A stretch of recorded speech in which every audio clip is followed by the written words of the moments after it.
राजकीय विधि महाविद्यालय बूंदी में आप सभी का स्वागत है। पिछले वीडियो में हमने भारतीय दंड संहिता 1860 की धारा 64 से 70 के विषय में पढ़ा था।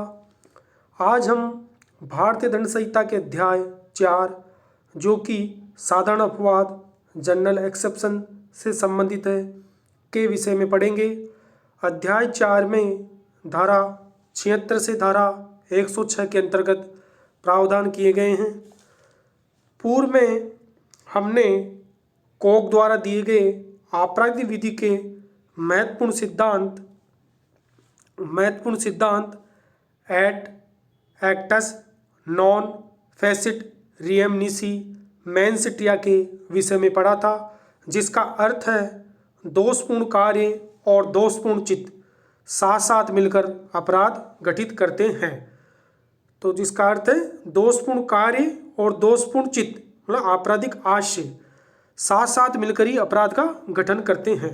कोक के उक्त सिद्धांत के अनुसार अपराध का गठन तभी होता है जब दोषपूर्ण कार्य के साथ साथ आपराधिक मन स्थिति भी हो।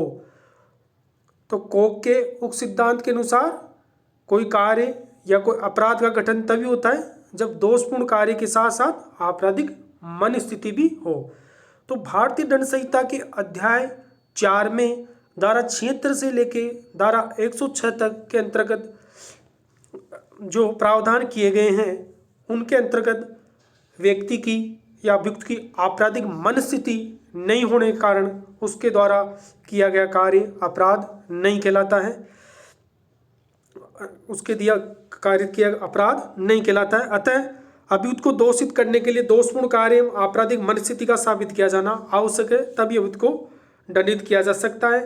और भारतीय दंड संहिता 1860 के अध्याय 4 में धारा 76 से धारा 106 के अंतर्गत उन परिस्थितियों का उल्लेख किया गया है जिसके अंतर्गत आपराधिक दायित्व उत्पन्न नहीं होता है, क्योंकि इन परिस्थितियों के अंतर्गत अभियुक्त की आपराधिक मन स्थिति नहीं होने के कारण वह दोषित नहीं ठहराया जाता है। तो धारा 176 से धारा 106 के अंतर्गत उन परिस्थितियों का उल्लेख किया गया है जिनके अंतर्गत अभियुक्त की आपराधिक मन स्थिति नहीं होती। और कोक के प्रसिद्ध सिद्धांत के अनुसार अभियुक्त को तभी दोषित किया जा सकता है जब दोषपूर्ण कार्य के साथ साथ उसकी आपराधिक मन स्थिति भी हो। अतः अध्याय 4 के अंतर्गत अभियुक्त की आपराधिक मन स्थिति अनुपस्थित होने के कारण उसके द्वारा किया गया कार्य अपराध की श्रेणी में नहीं आता है। धारा 95 के अंतर्गत आने वाला मामला ही एक ऐसा मामला है जिसमें आपराधिक आशय की उपस्थिति के बावजूद भी अभियुक्त दोषित नहीं किया जाता है। साधारण अपवाद न केवल भारतीय दंड संहिता के अंतर्गत आने वाले अपराधों पर लागू होते हैं, बल्कि ये स्थानीय अथवा विशेष विधियों के अधीन आने वाले अपराधों पर भी लागू होते हैं। तो जो साधारण अपवाद अध्याय 4 में दिए गए हैं भारतीय दंड संहिता में, वह भारतीय दंड संहिता के अंतर्गत आने वाले अपराधों तथा स्थानीय विधि तथा विशेष विधि के अधीन आने वाले अपराधों पर भी लागू होते हैं। इसी कारण इसका नाम साधारण अपवाद रखा गया है, क्योंकि ये भारतीय दंड संहिता स्थानीय विधि तथा विशेष विधि के अधीन आने वाले सभी अपराधों पर ये प्रावधान लागू होते हैं। धारा 76 तथा धारा 79 के अंतर्गत तथ्य की भूल प्रतिरक्षा से संबंधित है। तो धारा 76 और धारा 79 में जो प्रावधान दिए गए हैं वह तथ्य की भूल प्रतिरक्षा से संबंधित है। धारा 76 विधि द्वारा आबद्ध या तथ्य की भूल के कारण अपने आप को विधि द्वारा आबद्ध होने का विश्वास करने वाले व्यक्ति द्वारा किए गया कार्य। तो कोई बात अपराध नहीं जो किसी ऐसे व्यक्ति द्वारा की जाए जो उसे करने के लिए विधि द्वारा आबद्ध हो, या जो तथ्य की भूल के कारण न कि विधि की भूल के कारण सद्भावपूर्वक विश्वास करता हो कि वह उसे करने के लिए विधि द्वारा आबद्ध हो।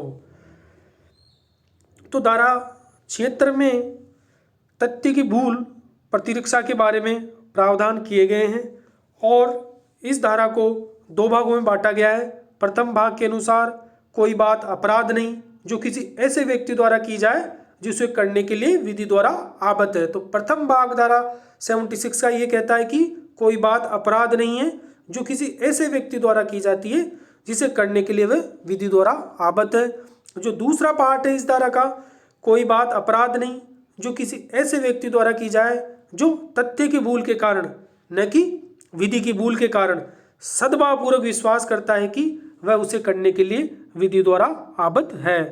तो इस धारा के दो भाग है। प्रथम भाग में कोई बात अपराध नहीं जो ऐसे व्यक्ति द्वारा की जाती है जिसे करने के लिए वह विधि द्वारा आबद्ध है, और दूसरे भाग में जो तथ्य की भूल प्रतीक्षा का जो प्रावधान किया गया है वह इस धारा के दूसरे भाग में तथ्य की भूल प्रतीक्षा के बारे में प्रावधान किया गया है। और इस धारा में दो महत्वपूर्ण दृष्टांत भी दिए गए हैं। प्रथम दृष्टांत के अनुसार विधि के समादेशों के अनुवर्तन में अपने वरिष्ठ ऑफिसर के आदेश से एक सैनिक भीड़ पर गोली चलाता है, ने कोई अपराध नहीं किया। तो विधि के समादेशों के अनुवर्तन में अपने वरिष्ठ ऑफिसर के आदेश से एक सैनिक भीड़ पर गोली चलाता है, ने कोई अपराध नहीं किया। क्यों? क्योंकि द्वारा जो कार्य किया गया है वह धारा 76 के प्रथम भाग में वह उसे करने के लिए विधि द्वारा आबद्ध था, इसलिए उसके द्वारा किया गया कार्य अपराध की श्रेणी में नहीं आता। दूसरा जो दृष्टांत है, न्यायालय का ऑफिसर मैं को गिरफ्तार करने के लिए उस न्यायालय द्वारा आदिष्ट किए जाने पर और सामयिक जांच करने के पश्चात ये विश्वास करके कि ये मैं है, ये को गिरफ्तार कर लेता है, कहने कोई अपराध नहीं किया। ये धारा 76 के दूसरे भाग से संबंधित है। इसके अंतर्गत वह तथ्य की भूल के कारण मैं ये को गिरफ्तार कर लेता है, इसलिए कहने कोई अपराध नहीं किया गया है। और इस धारा 76 में और धारा 79 के अंतर्गत जो तथ्य की भूल प्रतीक्षा दी गई है वह दूसरे भाग में ही तथ्य की भूल प्रतीक्षा का प्रयोग किया गया है। प्रथम भाग में तथ्य की भूल प्रतीक्षा का प्रयोग नहीं किया गया है, और इस धारा के प्रथम भाग में भूल शब्द का प्रयोग नहीं किया गया है। ये भाग केवल ये कहता है कि कोई बात अपराध नहीं जो किसी ऐसे व्यक्ति द्वारा की जाए जो उसे करने के लिए विधि द्वारा आबद्ध हो। जब विधि किसी को कुछ करने के लिए बाध्य करे तो और यदि विधि उसको बाध्य करती है और वह कुछ कार्य करता है तो वह अपराध नहीं है। कोई व्यक्ति विधि द्वारा किसी कार्य को करने के लिए तब आबद्ध है जब विधि ने उस पर उस कार्य को करने का दायित्व डाल दिया है। तो कोई व्यक्ति किसी कार्य को करने के लिए तब आबद्ध कहा जाता है जब विधि ने उस पर उस कार्य को करने का दायित्व डाल दिया है। विधिक कर्तव्यों को करना कोई अपराध नहीं है। जब विधि किसी व्यक्ति को कुछ करने के लिए बाध्य करे तो वह करता है तो वह अपराध नहीं होगा। तो इस धारा के प्रथम भाग में तथ्य की भूल, विधि की भूल और सद्भाव पूर्व की गई बात का उल्लेख नहीं किया गया है, और वास्तव में इस धारा के दूसरे भाग में तथ्य की भूल प्रतीक्षा के बारे में प्रावधान किया गया है। किसी ऐसे व्यक्ति द्वारा कोई तथ्य की भूल के कारण, न कि विधि की भूल के कारण सद्भावपूर्वक विश्वास करता हो कि वह उसे करने के लिए विधि द्वारा आबद्ध है, जब वो वास्तव में कोई व्यक्ति कोई कार्य करने के लिए विधि द्वारा आबद्ध न हो, परंतु वह उस कार्य को तथ्य की भूल के कारण, न कि विधि की भूल के कारण सद्भावपूर्वक इसलिए करता है क्योंकि वह उसको करने के लिए आबद्ध समझता है, तो ऐसा कार्य कोई अपराध नहीं है। तो धारा 76 के दूसरे भाग में तथ्य की भूल प्रतीक्षा का प्रयोग किया गया है, और इसमें तथ्य की भूल के साथ में सद्भावपूर्वक का भी साबित किया जाना आवश्यक है, तभी धारा 76 का लाभ मिलेगा। धारा 76 और धारा 79 के अंतर्गत जो तथ्य की भूल प्रतीक्षा के बारे में प्रावधान किया गया है, ये उक्त उक्ति पर आधारित है कि तथ्य की भूल सब में है किंतु विधि की भूल सब में नहीं होती है। अतः विधि की भूल अगर होती है तो धारा 76 और धारा 79 के तहत वह प्रतीक्षा का लाभ प्राप्त नहीं कर सकता। तथ्य की भूल अगर उससे होती है तो ही वह धारा 76 और धारा 79 का लाभ प्राप्त कर सकता है, विधि की भूल का वह अगर उससे विधि की भूल के कारण कोई अगर वह अपराध करता है तो धारा 76 और धारा 79 का लाभ अभियुक्त को प्राप्त नहीं हो सकता। तथ्य की भूल का अर्थ है किसी तथ्य के अस्तित्व के बारे में मस्तिष्क में भ्रम। तो तथ्य की भूल का अर्थ है कि किसी तथ्य के अस्तित्व के बारे में मस्तिष्क में भ्रम। तो धारा के जो क दृष्टांत दिया गया है उसके अनुसार विधि के समादेशन के अनुतर में अपने वरिष्ठ ऑफिसर के आदेश से सैनिक भीड़ पर गोली चलाता है तो उसने कोई अपराध नहीं किया। इस दृष्टांत में जो मुख्य शब्द है वह विधि के समादेशों के अनुवर्तन में। सैनिक केवल तभी दोष मुक्त है जब वरिष्ठ ऑफिसर का आदेश विधि के समादेशों के अनुवर्तन में हो। यदि वरिष्ठ ऑफिसर ने जो आदेश दिया है वह आदेश विधि के समादेश के अनुवर्तन में है तभी, और सैनिक ने उस आदेश का पालन किया है। यदि आदेश ऐसा न हो तो वह आदेश का पालन करने पर भी दोषी होगा। इन शब्दों का अर्थ यह है कि आदेश न्यायमुक्त और विधिमान्य है। उचित आदेश की सभी विधिक आवश्यकताएं पूर्ण की गई होनी चाहिए, केवल तभी सैनिक इस धारा के अंतर्गत लाभ प्राप्त कर सकता है। अतः धारा 76 के अंतर्गत कोई बात अपराध नहीं जो किसी ऐसे व्यक्ति द्वारा की जाती है जो उसे करने के लिए विधि द्वारा आबद्ध हो। अगर विधि द्वारा आबद्ध है तभी अगर कोई कार्य करता है तभी उसको इस धारा का लाभ मिलेगा, अन्यथा उसका लाभ नहीं मिलेगा। यदि आदेश स्पष्ट अवैध हो तो न ही आदेश देने वाला वरिष्ठ ऑफिसर और न ही उसे मानने वाला सैनिक दोष मुक्त होगा। यदि किसी वरिष्ठ ऑफिसर ने कोई आदेश दिया है अपने अधीनस्थ को और वह आदेश अगर अवैध है तो न तो आदेश देने वाला वरिष्ठ ऑफिसर और न ही आदेश मानने वाला सैनिक ही दोष मुक्त होगा। तो धारा 76 को दो भागों में बांटा गया है। दूसरे भाग में तथ्य की भूल प्रतीक्षा के बारे में प्रावधान किए गए हैं और तथ्य की भूल ही सब में है किंतु विधि की भूल सब में नहीं है, और तथ्य की भूल के साथ साथ सद्भावपूर्वक का भी साबित किया जाना आवश्यक है, तभी धारा 76 का लाभ मिलेगा, अन्यथा लाभ नहीं मिलेगा। धारा 79 विधि द्वारा न्यायमुक्त। तथ्य की भूल से अपने को विधि द्वारा न्यायमुक्त होने का विश्वास करने वाले व्यक्ति द्वारा किया गया कार्य।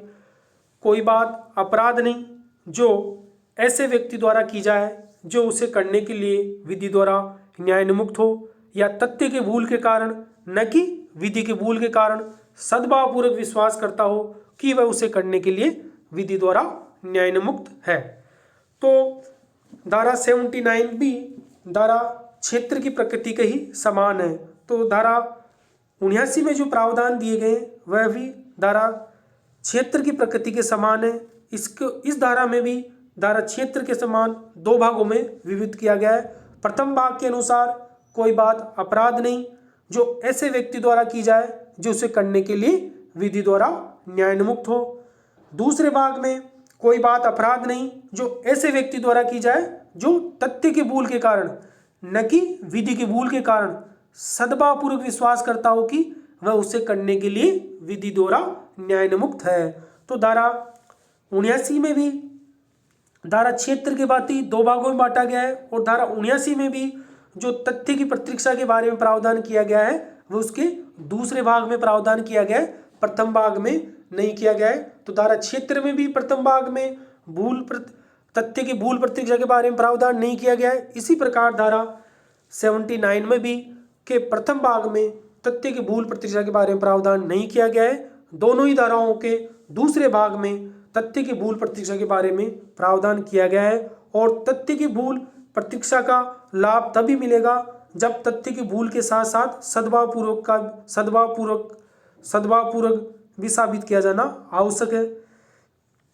तो धारा 79 की उपरोक्त दोनों भागों से यह स्पष्ट है कि ये धारा संपूर्ण तथ्य की भूल प्रतीक्षा से संबंधित नहीं है, बल्कि इस धारा का दूसरा भाग ही तथ्य की भूल प्रतीक्षा से संबंधित है।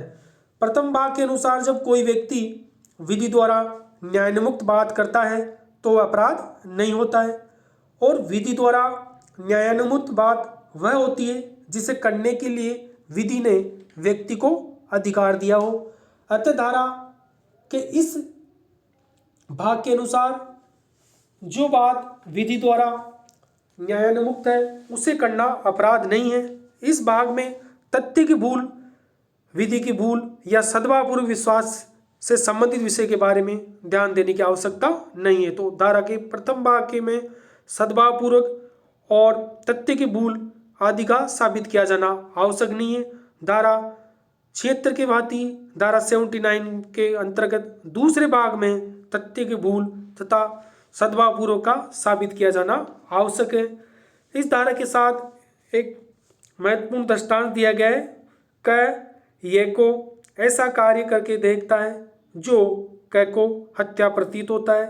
क सद्भावपूर्वक काम में लाए गए अपने श्रेष्ठ निर्णय के अनुसार उस शक्ति को प्रयोग में लाते हुए जो विधि ने हत्याकारियों को उस कार्यों में पकड़ने के लिए समस्त व्यक्तियों को दे रखी है। ये को उचित प्राधिकारियों के समक्ष ले जाने के लिए ये को अभिग्रहित करता है। क ने कोई अपराध नहीं किया, चाहे तत्पश्चात असली बात यह निकले कि ये आत्म प्रतीक्षा में कार्य कर रहा था। तो क को